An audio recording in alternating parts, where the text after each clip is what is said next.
अन्न का मन पर असर। भोजन को ईश्वर का स्वरूप माना गया है। अन्नम ब्रह्म अर्थात अन्न ब्रह्म है। प्राचीन लोकोक्ति है, जैसा खाए अन्न वैसा होए मन। हमारे अन्न का सीधा और सबसे ज्यादा प्रभाव हमारे शारीरिक स्वास्थ्य पर ही नहीं, मन और स्वभाव पर भी पड़ता है। इसलिए हम क्या भोजन कर रहे हैं, कब कर रहे हैं और कैसे कर रहे हैं, और जिस धन से भोजन खरीदा वह कैसे कमाया गया है, इन सब का भी बहुत गहरा प्रभाव पड़ता है। ये तो हम सब जानते हैं कि अन्न का मन पर क्या असर होता है। इस उदाहरण से हम समझ सकते हैं। 3 महीने का प्रयोग करके देखें कि सात्विक अन्न खाने से अपने आप मन में बदलाव होने लगेगा, क्योंकि जैसा अन्न वैसा मन।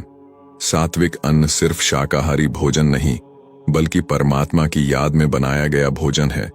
गुस्से से अगर खाना बनाया गया है, उसे सात्विक अन्न नहीं कहेंगे। इसलिए महिलाएं कभी भी नाराज परेशान स्थिति में खाना ना बनाएं। किसी को डांट दो, गुस्सा कर दो और बोलो जाके खाना बनाओ। खाना तो हाथ बना रहा है, मन क्या कर रहा है? अंदर मन तो लगातार चिंता कर रहा है।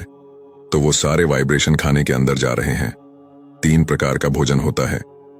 1, जो हम भोजनालय में खाना खाते हैं। 2, जो घर में मां बनाती है।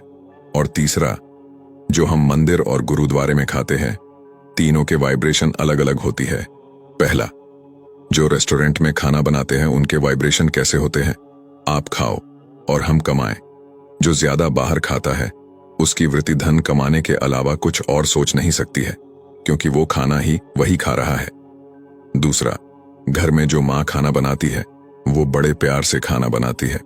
घर में आजकल जो धन ज्यादा आ गया है, इसलिए घर में नौकर रख लिए हैं खाना बनाने के लिए, और वो जो खाना बना रहे हैं इसी सोच से कि आप खाओ हम कमाएं।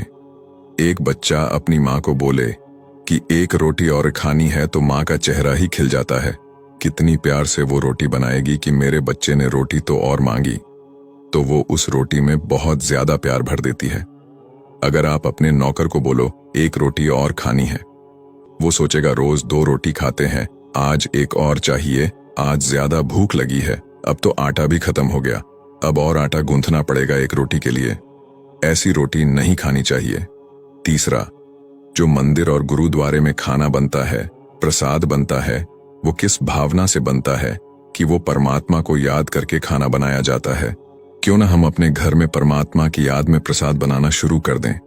करना क्या है, घर रसोई साफ, मन शांत, रसोई में अच्छे गीत भजन कीर्तन चलाए और परमात्मा को याद करते हुए खाना बनाए।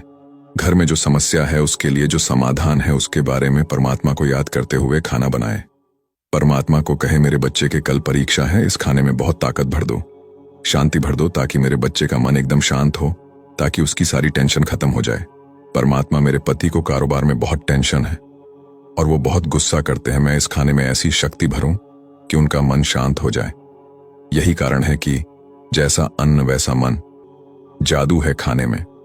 इसलिए कहा जाता है कि किसी को अपना बनाना है तो उसे खाना खिलाना शुरू कर दो, फिर वो आपका हो जाएगा, क्योंकि उसका मन आपके मन से जुड़ जाएगा।